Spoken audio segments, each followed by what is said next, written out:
Hello students, we are about to start our third chapter of social science geography, which is drainage.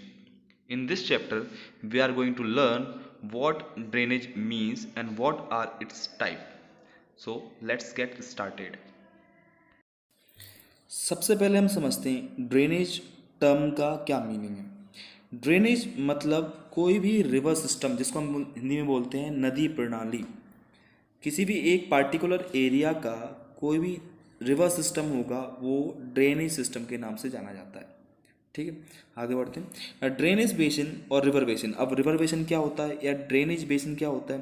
तो drainage basin या फिर river basin एक particular land है, एक ज़मीन है, वो हिस्सा है जो एक सिंगल रिवर द्वारा सिंचित किया जाता है, जहाँ तक पानी पहुँचाया जाता है। मतलब वो लैंड जहाँ पे एक रिवर के द्वारा पानी पहुँचाया जाए, ठीक है, वो क्या होगा? वो रिवर बेसिन होगा। ठीक है, थर्ड आगे बढ़ते हैं। Upland that separate two drainage system that are next to each other is called water divide. अब वो लैंड जो दो ड्रेनेज सिस्टम्स को एक दूसरे से अलग करे वो वाटर डिवाइड होता है। On the basis of origin there are two river system of India. अब जब इंडिया की बात कर रहे हैं तो इंडिया में टू रिवर सिस्टम होते हैं। एक होता है हिमालय रिवर्स एंड दूसरा होता है पेनिसुलर रिवर्स। सिंपल सा इसका लॉजिक है, हिमालय रिवर्स वो सारी नदियाँ जो हिमालय से निकल रही हैं, जो हिमालय माउंटेन रेंज से निकल रही हैं, वो हिमालय रिवर्स होती हैं।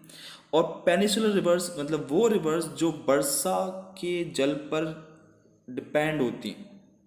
ठीक है, इनको हम सीजनल रिवर्स ही बोलते हैं कि जब तक इनमें पानी बारिश का पानी आता है ये बहती हैं, और अगर सूखा पड़ता है तो ये नदियाँ भी सूख जाती हैं। जबकि जो हिमालयन रिवर हैं वो साल भर इक्वल रूप से फ्लो करती हैं। ठीक है, आगे समझते हैं इसको। Himalayan rivers are rain and snowfed so they have water in them throughout the year. अब जो हिमालयन रिवर्स हैं उनमें बर्फ का पानी, जो हिमालय रेंज है, पर्वत श्रृंखला है, वहाँ से बर्फ पिघलता है और वो पानी इनमें आता है, और साथ साथ में बारिश का पानी भी इनके अंदर आता है। तो ये साल भर क्या बहती हैं। ठीक है, Himalayan reverse perform intensively erosional activity in the upper course. अब हिमालयन रिवर्स जो होती हैं, जितनी भी हिमालयन रिवर्स होती हैं, वो क्या करती हैं? वो सॉइल इरोजन करती हैं, वो इंटेंसिव सॉइल इरोजन करती हैं, मिट्टी का कटाव करती हैं। अपने साथ साथ ये नदियाँ क्या लेके आती हैं? मिट्टी और मलबा लेके आती हैं, अपर पार्ट से नीचे लोअर पार्ट तक, मतलब हिमालय रेंज से लेके वो नीचे तक क्या लेके आती हैं? अपने साथ मिट्टी और मलबा लेके आती हैं, है ना। नेक्स्ट टाइम मैंने नहीं बोला, Himalayan reverse perform intensive erosional activity in the upper course. In the lower course they carry huge loads of slit and sand, अपने साथ सैंड और मलबा लेके आती हैं। आगे बढ़ते हैं। Himalayan rivers create meanders, oxbows lakes and other deposit features on their course. अब जो हिमालयन रिवर्स होती हैं वो क्या बनाती हैं? मींडर्स बनाती हैं, ऑक्सबोज बनाती हैं। अब ये क्या होता है मैं आपको अभी बताऊंगा इमेज के साथ। आगे बढ़ते हैं। Peninsular rivers are seasonal and mostly depending on rainfall. अब जो पेनिसुलर रिवर्स होती हैं वो क्या होती हैं? वो सीजनल होती हैं। ठीक है, मोस्टली डिपेंडिंग ऑन रेनफॉल, और वो रेनफॉल पे डिपेंड करती हैं। जब तक बारिश अच्छी होगी इनके अंदर पानी रहेगा, और अगर सूखा पड़ गया तो ये नदियाँ भी सूख जाती हैं। Most of the rivers peninsulars in India originate in the Western Ghats and flow toward the bay of Bengal. जितनी मोस्टली इंडिया में पेनिसुलर रिवर्स हैं वो ऑरिजिनेट होती हैं वेस्टर्न घाट्स में, ठीक है, पश्चिमी क्षेत्र में, और बे ऑफ बंगाल की तरफ फ्लो करती हैं।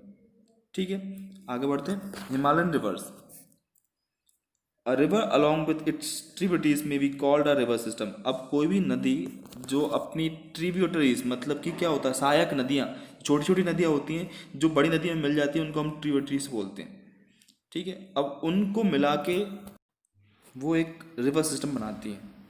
The major Himalayan rivers are the Indus, the Ganga and the Brahmaputra. अब इंडिया के जो मेन हिमालयन रिवर्स है वो कौन कौन सी? गंगा, ठीक है, ब्रह्मपुत्र और इंडस मतलब सिंधु नदी। ठीक है, ये इंडिया की मोस्ट इंपॉर्टेंट हिमालयन रिवर्स हैं। अब देखिए ये जो इमेज दिख रही है ये होती है मीडर्स, जो नदियाँ होती हैं, और इनके साथ जो पार्ट अलग हुआ है इसको हम बोलते हैं ऑक्सबोस। ठीक है, ये नदियाँ हिमालय नदी होती हैं जो मीडर्स बनाती हैं और ऑक्सबोस बनाती हैं। आगे बढ़ते हैं। अब हम समझते हैं the Indus river system. Indus river system कहाँ से ओरिजिन होता है? इसका ओरिजिन है लेक मानसरोवर। तिब्बत में एक प्लेस है जिसको हम, एक झील है जिसको हम मानसरोवर के नाम से जानते हैं। वहाँ से हमारी जो नदी है, कौन सी? सिंधु नदी, इंडस रिवर, वो वहाँ से उत्पादित होती है। ठीक है, वहाँ से वो स्टार्ट होती है और लद्दाख डिस्ट्रिक्ट में एंटर करती है इंडिया में, वहाँ से होते हुए वो जम्मू कश्मीर में आती है। अब Zanskar, Nubra, Shyok, the tributaries of Kashmir. ठीक है, अब इसकी सहायक नदियाँ हुए हैं, ये जस्कार, न्यूरा, श्योक इसकी सहायक नदियाँ हैं जो जम्मू और कश्मीर में इसमें मिलती हैं। किस में मिलती हैं? इंडस रिवर में मिलती हैं। Rivers Sutlej, Beas, Ravi, Chenab, Jhelum join Indus near Mithankot Pakistan. अब जो एक्स्ट्रा और नदियाँ हैं, सतलुज हो गई, बियास हो गई, रवि, चेनाब, झेलम, ये भी सिंधु नदी में, इंडस रिवर में मिलती हैं। कहाँ पर? पाकिस्तान में। और ये अरेबियन सी की तरफ फ्लो करती हैं और कराची की तरफ होते हुए। उसके बाद with the total length of 2900 kilometre the Indus is the one of the longest river in the world. इसकी कुल लंबाई, टोटल लेंथ है 2900 किलोमीटर और ये इसको वर्ल्ड की लॉन्गेस्ट रिवर्स में शामिल करता है। ये लॉन्गेस्ट नहीं है पर लॉन्गेस्ट में से एक है। आगे, India and Pakistan have distributed Indus river water according to Indus water treaty in 1960। अब भारत और पाकिस्तान जो इंडस रिवर का वाटर है उसको अब आपस में बांटते हैं। उनके बीच में एक ट्रीटी हुई थी, एक एग्रीमेंट हुआ था, कब? 1960 में। ठीक है, आगे बढ़ते हैं।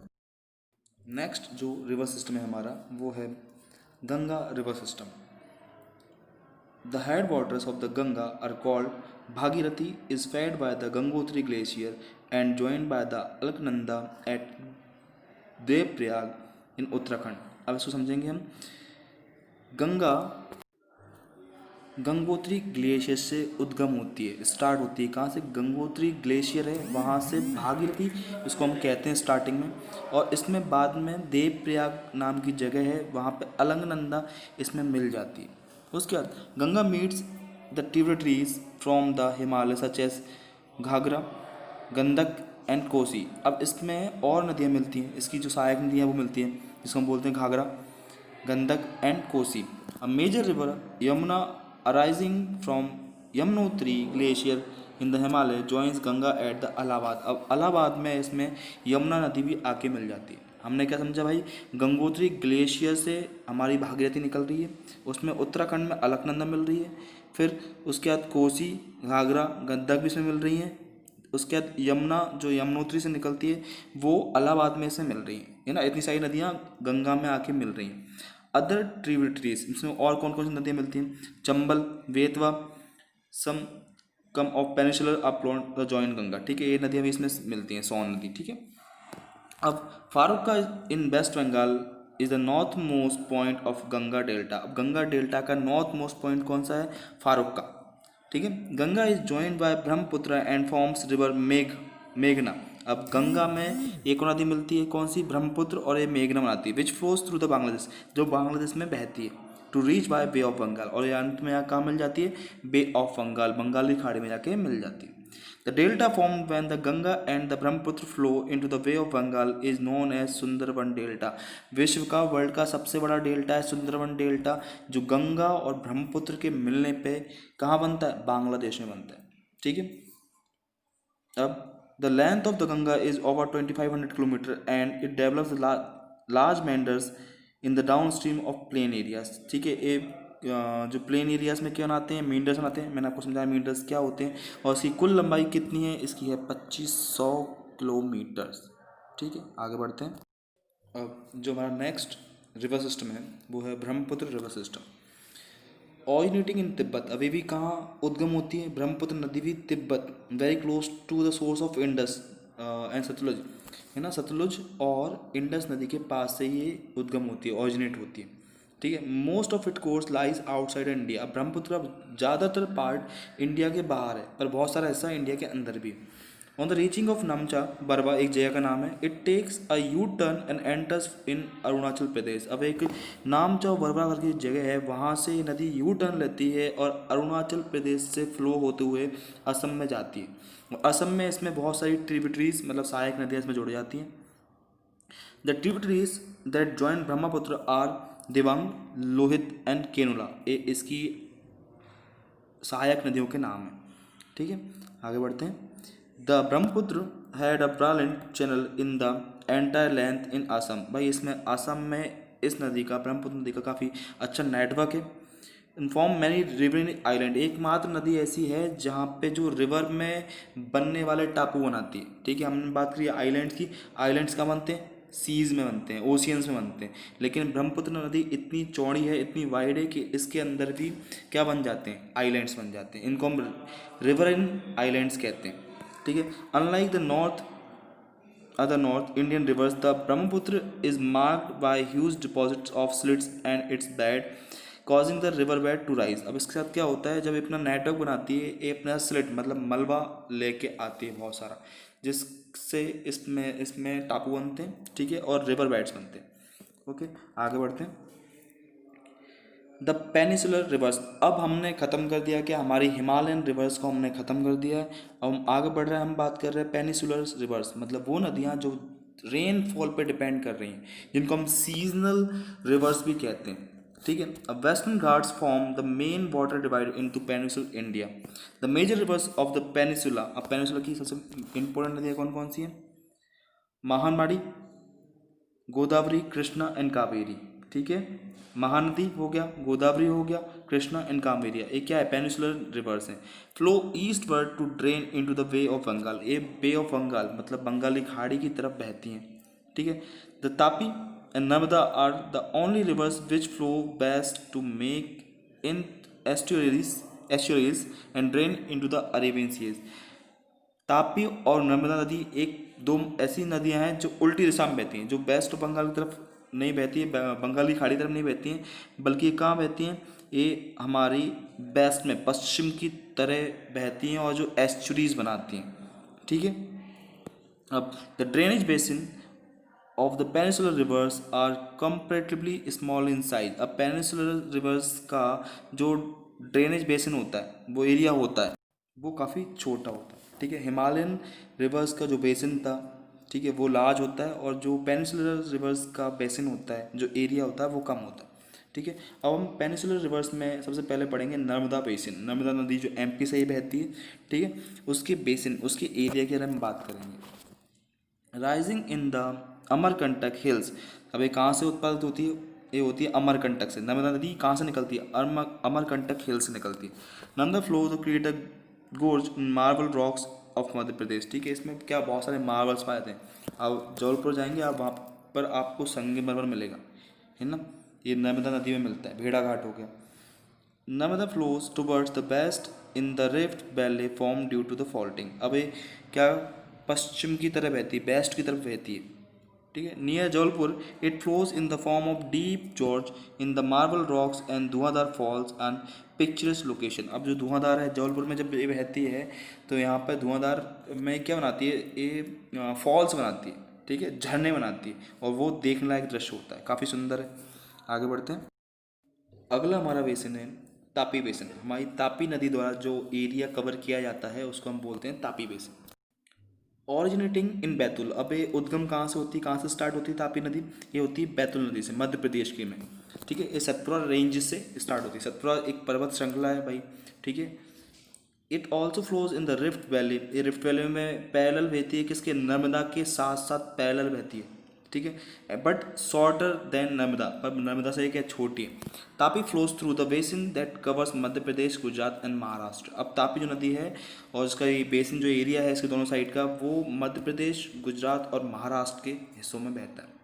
The main west flowing rivers are Sabarmati, Mahi, Bharathapuzha and Periyar. ये जो नदियाँ हैं वेस्ट की तरफ बहती हैं, मतलब पश्चिम की तरफ बहती हैं। भाई आपको ये बात ध्यान रखनी है, मोस्टली नदियाँ आपकी कहाँ बहती हैं? आपकी पूर्व की ओर बहती हैं, मतलब जो वेस्ट बंगाल में, मतलब बंगाल में, बे ऑफ बंगाल में मिलती हैं। पर कुछ नदियाँ हैं जो पश्चिम की तरफ बहती हैं, और हमारे जो मध्य प्रदेश और अपने इनसे होते हुए वेस्ट की तरफ बहती हैं। आगे बढ़ते हैं। नेक्स्ट है गोदावरी बेसिन। अब जो नेक्स्ट है वो गोदावरी नदी का बेसिन है। Godavari begins in Nashik. अब ये कहाँ से उद्गम होती है, कहाँ से स्टार्ट होती है? ये नासिक से स्टार्ट होती है, महाराष्ट्र में। It is largest peninsular river, ये सबसे बड़ी पेनिसुलर रिवर है, जिसका कितना लेंथ कितनी है? 1500 kilometre, 1500 kilometre. It's large basin cover most parts of Maharashtra. अब कौन कौन सा एरिया कवर करता है महाराष्ट्र में? Madhya Pradesh, Orissa and Andhra Pradesh. The tributaries which join the Godavari include अब इसमें कौन कौन सी इसकी सहायक नदियाँ हैं, ट्रिब्यूटरीज हैं, ये है Purna, Wardha, Pranhita, Manjra, Wainganga and Penganga. Because of its length and the area its covers, Godavari is also known as Dakshin Ganga. इसके एरिया और इसकी लंबाई के कारण इसको दक्षिण की गंगा भी कहा जाता है। ठीक है, गोदावरी को दक्षिण की गंगा भी कहा जाता है। Godavari drains into the bay of Bengal, ये कहाँ मिलती है, बे ऑफ बंगाल में जाके मिलती है, मतलब ये भी कहाँ बह रही है, पूर्व की तरफ बह रही है। अब नेक्स्ट हमारी महानदी बेसिन। अब नेक्स्ट हम बात कर रहे हैं महानदी की और महानदी की बेसिन की। महानदी 860 किलोमीटर लॉन्ग रिवर, इसकी लेंथ कितनी है, 860 kilometre. Rise in the Chhattisgarh, इसका उद्गम होता है छत्तीसगढ़ में। फ्लो थ्रू उड़ीसा, उड़ीसा के साथ साथ उड़ीसा में होते हुए बहती है और बे और बंगाल में ये मिल जाती है। ठीक है, बंगाली खाड़ी में जाके मिल जाती है। Mahanadi river basin is shared by Maharashtra, Orissa, Jharkhand and Chhattisgarh. अब ये कौन कौन से एरियाज में, कौन कौन से स्टेट में होकर गुजरती है, ये महाराष्ट्र, उड़ीसा, झारखंड एंड छत्तीसगढ़ से होते हुए बहती है। ठीक है, नेक्स्ट है हमारा कृष्णा बेसिन। जो हमारी कृष्णा नदी है उसका जो क्षेत्र है, जो एरिया है, उसको हम कृष्णा बेसिन बोलते हैं। The 1400 kilometre long Krishna river, अब इसकी लंबाई कितनी, इसकी लेंथ कितनी है, 1400 किलोमीटर है कृष्णा नदी की लंबाई। From a spring near Mahabaleshwar to reach the bay of Bengal, ये महाबलेश्वर से स्टार्ट होती है और बंगाली खाड़ी में ख़त्म हो जाती है, मिलती। The tributaries of Krishna include, अब इसमें कौन कौन सी इसकी सहायक नदियाँ हैं, ट्रिब्यूटरीज हैं, भीम, मूसी, गढ़प्रभा, कोयना, तुंगभद्रा। ठीक है, ये सी क्या है, ट्रिब्यूटरीज हैं, इसकी सहायक नदियाँ हैं। The Krishna basin is shared by Maharashtra, Karnataka and Andhra Pradesh. अब कृष्णा नदी कौन कौन सी स्टेट से होकर गुजरती है, सबसे पहले महाराष्ट्र, ठीक है, फिर कर्नाटक और आंध्र प्रदेश। ठीक है, उसके बाद द कावेरी बेसिन। हम कावेरी बेसिन स्टार्ट करेंगे, स्टार्ट करते हैं। ऑरिजिनेटिंग इन ब्रह्मगिरी रेंज, अभी कहाँ से ऑरिजिनेट होती है, ब्रह्मगिरी रेंज से। ब्रह्मगिरी क्या है, पर्वत श्रृंखला है, माउंटेन रेंज है, वहाँ से स्टार्ट होती है वेस्टर्न घाट्स में। The Kaveri reach is the bay of Bengal, कहाँ मिलती है, बे ऑफ बंगाल मतलब बंगाली खाड़ी मिलती है। एट कावेरी पट्टनम, कावेरी पट्टनम नाम की जगह वहाँ से। Sharing its basin with Karnataka, Tamil Nadu and Kerala. अब कावेरी कहाँ कहाँ से बहती है, कर्नाटकम, तमिलनाडु एंड केरल स्टेट से होते हुए बहती है। The river Kaveri makes second biggest waterfall in India known as Shivasamudram. ठीक है, ये सबसे सेकेंड नंबर का बिगेस्ट वाटरफॉल बनाती है, जिसको शिवासमुद्रम कहते हैं। ठीक है, झरना आप जानते हैं, झरना को बोलते हैं fall. Other smaller river like Damodar, Brahmani and Baitarani and Subarnarekha इसकी सहायक नदियाँ हैं। ठीक है, आगे पढ़ते हैं। अब हम बात करेंगे लेक्स की, तालाब, झील। ठीक है, most lakes are permanent while other contains water only during the rainy seasons. ठीक है, अब लेक्स क्या होते हैं, या तो कुछ परमानेंट होते हैं जिनमें हमेशा साल भर पानी रहता है, या कुछ जिनमें सिर्फ रेनी सीजन में पानी भरता है और बाकी टाइम में वो सूख जाते हैं। Some lakes are result of glacier action, कुछ जो लेक्स बनते हैं वो ग्लेशियर से बनते हैं, और बाकी जो बनते हैं वो विंड, रिवर एक्शन या ह्यूमन एक्टिविटीज़ के थ्रू बनाए जाते हैं। A river meandering across the floodplain form the cut off that later developed into the oxbow lake। मैंने आपको समझाया था, जो आपको फोटो इमेजेस दिखाई थी, ऑक्सबोस। ठीक है, वो मींडर्स होते हैं, मींडर्स मतलब जब जो अपनी सांप की तरह बहती है नदी। ठीक है, और क्या होता है, बाद में उनसे ऑक्सबोस अलग निकल जाते हैं और वो ऑक्सबोस लेक्स कहलाते हैं। Glaciers lakes are formed when glacier dig out on the basin which is later filled with snow melt. अब ग्लेशियर्स में क्या होता है, जो बर्फ़ जमती है और बर्फ़ जमने के कारण वहाँ पे एक तालाब टाइप का बन जाता है, और फिर वो जो आइस होता है वो मेल्ट हो जाता है, तो ये क्या हो जाता है, ये बाद में लेक्स बन जाते हैं। Some lakes like Wular lake in Jammu and Kashmir result from the tectonic activities. ठीक है, आगे बढ़ते हैं। Apart from natural lakes, a damming of the rivers is generation of hydel power has also led the formation of lake. अब कुछ human activities होती है, जैसे भाई गुना में अपना डैम है, वो जो लेक है उसका पानी रोक के डैम बना के क्या कर रखा है, उसको रोका गया है, उससे क्या बना है, लेक बन गया है वो। ठीक है, lakes help to regulate river water flow, prevent flooding, aid develop hydro power, moderate climate, maintain aquatic ecosystem, enhance natural beauty, develop tourism and provide reaction. अब लेक से क्या क्या फ़ायदे होते हैं भाई, ये रेगुलेट करता है रिवर वाटर फ्लो को, जो वाटर फ्लो है वो मेंटेन रहता है पूरे साल भर। प्रिवेंट फ्लडिंग, इससे बाढ़ रोकती है, किससे, लेक्स की बात कर रहे हैं। ए टू डेवलप हाइड्रो पावर, इससे हम डैम बना के हाइड्रो पावर जनरेट कर सकते हैं। मॉडरेट क्लाइमेट, अच्छा क्लाइमेट मेंटेन कर सकते हैं। एक्वाटिक इकोसिस्टम मेंटेन कर सकते हैं, एनहेंस नेचुरल ब्यूटी बना सकते हैं, टूरिज्म के लिए प्लेस हम डेवलप कर सकते हैं etcetera. Role of rivers in the economy. अब हम बात कर रहे हैं किसी देश के लिए रिवर्स क्यों इम्पोर्टेंट हैं, एक देश की इकोनॉमी के लिए रिवर्स की क्या रोल है, नदियों के क्या रोल है। तो हम बात करें rivers are natural source of water. भाई सबसे बड़ी बात, हमको यहाँ से पीने का पानी नेचुरल सोर्स है वाटर का। Second, settlement on river banks have developed into cities. अब इससे हम सिटीज़ में रिवर बैंक्स बना सकते हैं जिससे हम वाटर सप्लाई कर सकते हैं, वहाँ के लोगों को पेयजल हम प्रोवाइड कर सकते हैं। River are use to irrigation, navigation, hydro power generation, all vitals of for India and agriculture economy. ठीक है, इंडिया एग्रीकल्चर है, हम जानते हैं एग्रीकल्चर इकोनॉमी है, इसमें हाइड्रो पावर हम जनरेट कर सकते हैं, इरीगेशन मतलब हम सिंचाई, नेविगेशन हम इसका यूज़ कर सकते हैं। ठीक है, तो इंडिया के लिए जो रिवर्स है बहुत ज़्यादा ज़रूरी है। अब बात करते हैं रिवर पॉल्यूशन का। रिवर पॉल्यूशन से हम क्या समझते हैं भाई, जब हम रिवर्स को पॉल्यूट करते हैं, ठीक है, उनमें वेस्टेज मिलाते हैं, ठीक है, जिनसे का पानी खराब होता है, ठीक है, तो वो रिवर पॉल्यूशन कहलाता है। The quality of reverse water is affected by the growing domestic municipal industrial and agricultural demand. ठीक है, हम जानते हैं भाई पानी की उपयोगिता हर जगह है, डोमेस्टिक घरेलू, म्यूनसिपल भाई नगर व्यवस्था में, इंडस्ट्री में, ठीक है, एग्रीकल्चर में। ठीक है, the heavy load of untreated sewage and industrial influent are emptied into river. अब इनके लोग क्या करते हैं, हमारा जो वेस्टेज होता है, हमारा डोमेस्टिक वेस्टेज हो गया, हमारी इंडस्ट्रीज कंपनीज का वेस्टेज हो गया, हम इनको डंप कर देते हैं कहाँ पर, रिवर्स में, affecting the reverse self cleansing property. जिससे क्या होता है, नदियाँ साफ नहीं रह पाती, नदियाँ गंदी होती हैं, दूषित होती हैं। ठीक है, concern over rising population in our rivers led to the launching of various action plans to clean the rivers. अब इसके लिए हम क्या करते हैं, इसके लिए हम गवर्नमेंट बहुत सारी पॉलिसीज़ निकालती है, बहुत सारे प्लान्स निकालती है, ताकि जो नदियाँ हैं वो बनी रहें, मेंटेन रहें, दूषित ना हो, उनका पानी हम यूज़ कर सकें।